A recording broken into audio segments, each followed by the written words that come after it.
Hello friends, मैं राम यादव आपका अपने यूट्यूब चैनल में हार्दिक स्वागत करता हूं। तो फ्रेंड्स, शुरू करते हैं आज का वीडियो, जिसका टॉपिक है what is primary, secondary and tertiary sales. और साथ में जानेंगे डिटेल्स में इसके बारे में और वो कौन से की फैक्टर्स हैं जो प्राइमरी, सेकेंडरी और टर्सरी सेल्स को निर्धारित करते हैं। तो बिना देरी के शुरू करते हैं आज का वीडियो।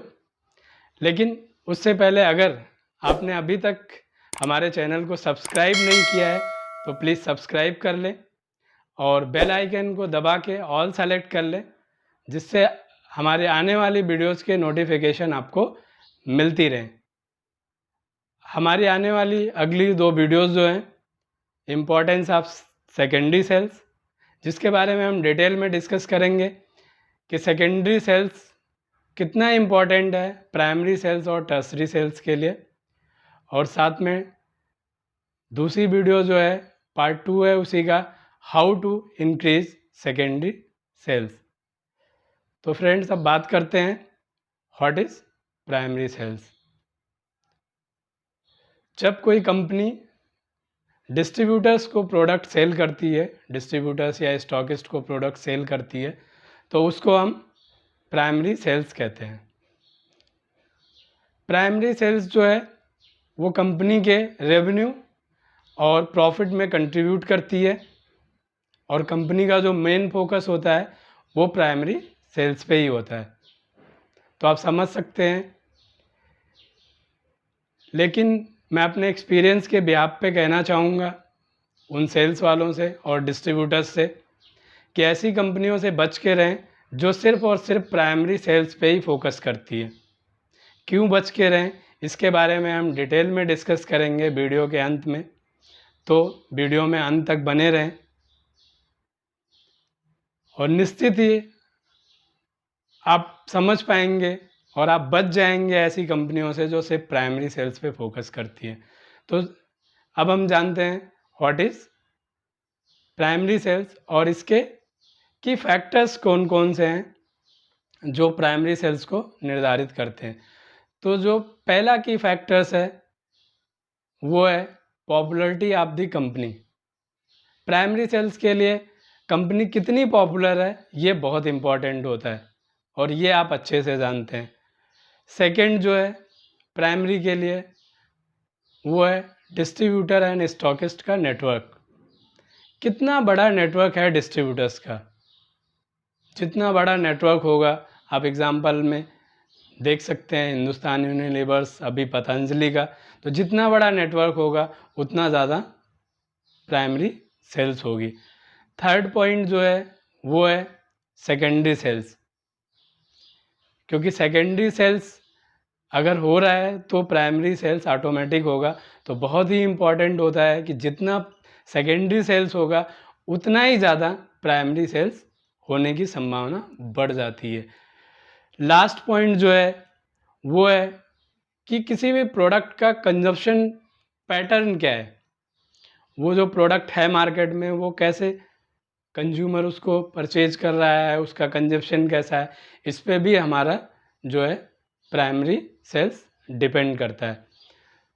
तो अब बात करते हैं second topic, what is secondary sales. Secondary sales क्या है? जब कोई डिस्ट्रीब्यूटर किसी रिटेलर को अपना प्रोडक्ट सेल करता है तो उसको हम सेकेंडरी सेल्स कहते हैं।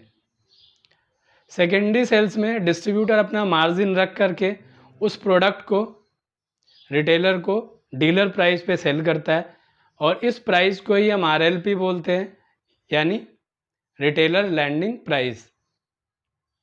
अब हम जानते हैं कि वो कौन से की फैक्टर हैं जो सेकेंडरी सेल को निर्धारित करते हैं। तो वो मेनली 4 फैक्टर्स हैं। नंबर 1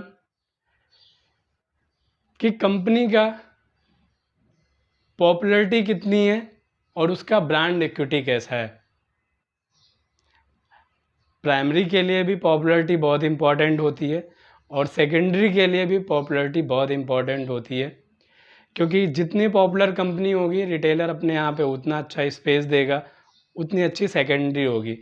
साथ में ब्रांड इक्विटी मीन्स उस ब्रांड को लेकर के या उस प्रोडक्ट को लेकर के कंज्यूमर का परसेप्शन कैसा है और एक्सपीरियंस कैसा है, क्योंकि जब वो परचेज करेगा तो ऑटोमेटिक रिटेलर को अपने यहाँ वो प्रोडक्ट रखना ही पड़ेगा। तो इसलिए बहुत ही इम्पॉर्टेंट है कि ब्रांड के इक्विटी कैसी है। सेकंड पॉइंट है स्टॉक अवेलेबिलिटी, कि डिस्ट्रीब्यूटर पॉइंट पे, रिटेलर पॉइंट पे वो स्टॉक हमेशा जो है वो अवेलेबल रहता है। अगर शॉर्टेज होती है, चाहे वो डिस्ट्रीब्यूटर पॉइंट पे शॉर्टेज हो या फिर वो रिटेलर पॉइंट पे, आउटलेट पे शॉर्टेज हो, तो कहीं ना कहीं उसके सेकेंडरी में इफेक्ट आएगा। थर्ड पॉइंट होता है involvement of distributor and retailer. उस प्रोडक्ट को लेकर के डिस्ट्रीब्यूटर और रिटेलर का इन्वॉल्वमेंट कैसा है। आप सभी जानते होंगे कि बहुत से ऐसे प्रोडक्ट होते हैं जो डिस्ट्रीब्यूटर इसमें इन्वॉल्व नहीं होता है और फिर वो उसका प्रॉपर ऑर्डर नहीं देता है। फिर हम रिटेलर पे सेकेंडरी कभी कभी ऑर्डर्स ले आते हैं रिटेलर से, बट फिल रेट नहीं हो पाता है क्योंकि उसमें डिस्ट्रीब्यूटर के पास वो स्टॉक नहीं होता है। सेम पॉइंट रिटेलर के लिए भी होता है। अगर हमने प्रोडक्ट रिटेलर को सप्लाई भी कर दिया है बट वो उस प्रोडक्ट को लेके इन्वॉल्वमेंट नहीं है उसका, तो पता लगेगा उसके गोडाउन में है, ड्रॉ के स्टॉक नीचे है, उसको सेल्फ में प्रॉपर अरेंज नहीं किया है। तो बहुत ही इम्पॉर्टेंट पॉइंट होता है कि डिस्ट्रीब्यूटर और रिटेलर का उस प्रोडक्ट को लेके इन्वॉल्वमेंट कैसा है। और लास्ट पॉइंट है सेकेंडरी के लिए ट्रेड प्रमोशन। अब आप समझ सकते हैं कि ट्रेड प्रमोशन कितना इम्पॉर्टेंट है, क्योंकि रिटेलर से अगर प्रोडक्ट ऑफटेक हो रहा है तो बहुत ही इम्पॉर्टेंट हो जाता है ट्रेड प्रमोशन, क्योंकि ज़्यादा से ज़्यादा प्रोडक्ट जब सेल होगा तो रिटेलर जो है वो ज़्यादा से ज़्यादा उस प्रोडक्ट को स्पेस देगा अपने आउटलेट में, और ज़्यादा से ज़्यादा जब ऑफटेक होगा तो वो प्रोडक्ट जो कहीं ना कहीं उसकी सेकेंडरी भी ज़्यादा से ज़्यादा होगी। अब हम बात करते हैं लास्ट टॉपिक का, what is tertiary sale. Tertiary sale जो है, जब रिटेलर अपने प्रोडक्ट को एंड कंज्यूमर या फिर कस्टमर को सेल करता है तो उसको हम टर्सरी सेल कहते हैं। क्योंकि यहाँ पे एंड कंज्यूमर शामिल है जहाँ से प्रोडक्ट का कंजप्शन होता है, तो ये बहुत ही इम्पॉर्टेंट सेल होती है। और अगर टर्सरी सेल प्रॉपर हो रही है तो ऑटोमेटिक प्राइमरी और सेकेंडरी सेल्स होगी, ये आप जानते हैं। और आपने सीनियर्स की मीटिंग्स में देखा होगा, जब हमारा मंथली मीटिंग्स होती हैं तो हम कहते भी हैं और कहते हुए सुना भी है कि सर इस प्रोडक्ट का ऑफटेक नहीं है, क्योंकि इन कंज्यूमर जो है उस प्रोडक्ट को परचेज नहीं कर रहा है। तो ऑफटेक ना होने की वजह से, क्योंकि ट्रेड प्रमोशन उसका अच्छे से नहीं हो रहा है, तो फिर सेल्स टीम और मार्केटिंग टीम में एक चूहे बिल्ली की लड़ाई शुरू हो जाती है, और वो आपने देखा ही होगा। तो बहुत ही इम्पॉर्टेंट होता है हमारा कि टर्सरी सेल कैसा है। डिस्कस करते हैं वो कौन से की फैक्टर्स हैं जो टर्सरी सेल को निर्धारित करते हैं। तो जो सबसे पहला है की फैक्टर है customer convenience two by the product. जो प्रोडक्ट हमने प्लेसमेंट किया हुआ है उसका कस्टमर कितना इजीली वहाँ तक रीच करता है, या प्रोडक्ट कस्टमर तक कितना इजीली रीच करता है जिससे वो उसको ख़रीद पाए। तो सबसे मेन टर्सरी के लिए, अगर कोई प्रोडक्ट एक कस्टमर है उसके यहाँ इजीली अवेलेबल है उसके आउटलेट पे, तो वो उसका टर्सरी सेल बढ़ जाएगा। सेकेंड पॉइंट है the marketing strategy to attract customer for purchase, कि कंपनी का मार्केटिंग स्ट्रेटजी कैसी है उस प्रोडक्ट को, कि कस्टमर उस प्रोडक्ट से अट्रैक्ट हो जाए और उसको परचेज करे। ये मार्केटिंग का पार्ट होता है। और यहीं पे जो है कहीं ना कहीं सेल्स और मार्केटिंग में लड़ाइयाँ होती हैं अच्छी वाली। और थर्ड पॉइंट है कि ब्रांड इक्विटी कैसी है। मैंने बताया सेकेंडरी के लिए भी ब्रांड इक्विटी बहुत इम्पॉर्टेंट होती है कि ब्रांड के बारे में, उस प्रोडक्ट के बारे में जो कस्टमर या कंज्यूमर है उसका परसेप्शन कैसा है और उसका एक्सपीरियंस कैसा है। अगर ब्रांड इक्विटी अच्छी है तो आपका सेल भी बहुत अच्छा होगा, टर्सरी सेल। उसके बाद फोर्थ पॉइंट है अल्टरनेटिव, जो प्रोडक्ट अल्टरनेटिव प्रोडक्ट है कि नहीं है। अगर कोई बहुत बड़ा ब्रांड प्रोडक्ट है, अगर उसका अल्टरनेटिव प्रोडक्ट हम जो है प्लेस करते हैं आउटलेट पे, वो प्राइस में चीपर हो और क्वालिटी में अच्छा हो, तो उस पे भी हमारी टर्सरी सेल बढ़ जाती है, क्योंकि कंपटीटर्स बहुत सारे हैं और उस केस में अगर वो प्रोडक्ट सस्ता भी है और क्वालिटी अच्छा है तो नो डाउट उसका सेल बढ़ जाएगा। लास्ट पॉइंट है ओवरऑल मार्केट मूवमेंट कैसा है। आप जानते हैं बहुत से प्रोडक्ट सीजनल होते हैं या कुछ प्रोडक्ट ऐसे होते हैं जो एक विशेष सीज़न में जिनकी सेल कम हो जाती है, तो अगर वो मूवमेंट भी कहीं ना कहीं जो है वो डिपेंड करता है कि उसका टर्सरी सेल कैसा रहेगा।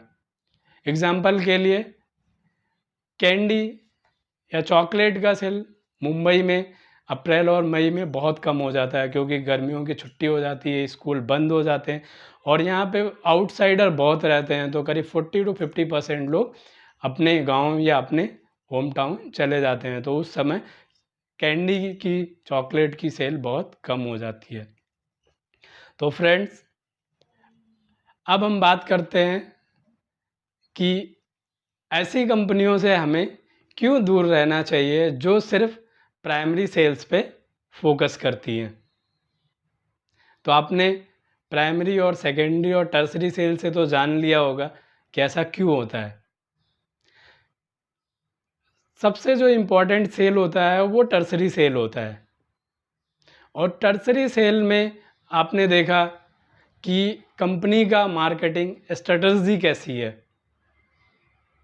अगर कोई कंपनी सिर्फ प्राइमरी सेल्स पे फोकस करेगी तो उसका मार्केटिंग स्ट्रेटजी ज़रूर जान लेना चाहिए। अगर उसके पास कोई मार्केटिंग स्ट्रेटजी नहीं है तो उस प्रोडक्ट का ऑफटेक नहीं होगा और वो प्रोडक्ट रिटेलर पे डंप हो जाएगा, डिस्ट्रीब्यूटर पे डंप हो जाएगा, और फिर फाइनली जो है, अगर आप उस कंपनी में जॉब कर रहे हैं तो 2 से 3 महीने आप, क्योंकि कंपनी तो प्राइमरी में कंटिन्यू प्रेशर आपको करती रहेगी, बट आप जो है उस कंपनी में ज़्यादा दिन सर्वाइव नहीं कर पाएंगे। इसी तरह जो हमारा स्टॉकिस्ट है या डिस्ट्रीब्यूटर है, उसके लिए भी है कि अगर उसका ऑफटेक नहीं हो रहा है तो गोडाउन में प्राइमरी होती जाएगी, और उस केस में आपके रिटेलर से भी रिलेशन ख़राब होंगे, प्लस आपके पास भी स्टॉक डंप हो जाएगा। सेकेंड पॉइंट जो सेकेंडरी में हमने डिस्कस किया था कि ट्रेड प्रमोशन कैसा है, क्या ट्रेड स्कीम दे रही है कंपनी की, नहीं दे रही है। अगर वो ट्रेड स्कीम नहीं दे रही है, सेकेंडरी पे फोकस ही नहीं है, तो रिटेलर के लिए कोई ट्रेड स्कीम नहीं होगा, इंसेंटिव्स नहीं होंगे, क्योंकि वो सिर्फ प्राइमरी पे फोकस कर रही है। उस केस में रिटेलर उस प्रोडक्ट को ज़्यादा से ज़्यादा प्लेसमेंट नहीं देगा और फिर again and again product dump होगा और डिस्ट्रीब्यूटर के पैसे फंस जाएंगे।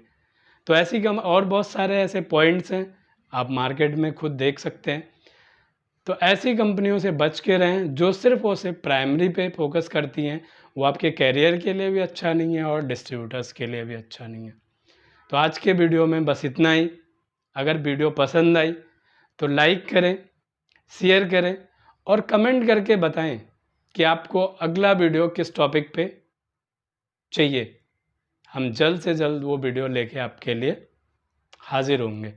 तो इसी के साथ सिर्फ इतना ही। जय हिंद, जय Bharat, B dream, India green. Thank you for watching.